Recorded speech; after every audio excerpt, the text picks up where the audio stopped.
Hi there, my name is Lisa Endicott. I'm the horticulture manager here at Turtle Bay, and we're standing in the Botanical Gardens right in front of the pollinator garden.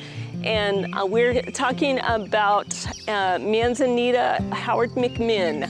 It's a great evergreen plant.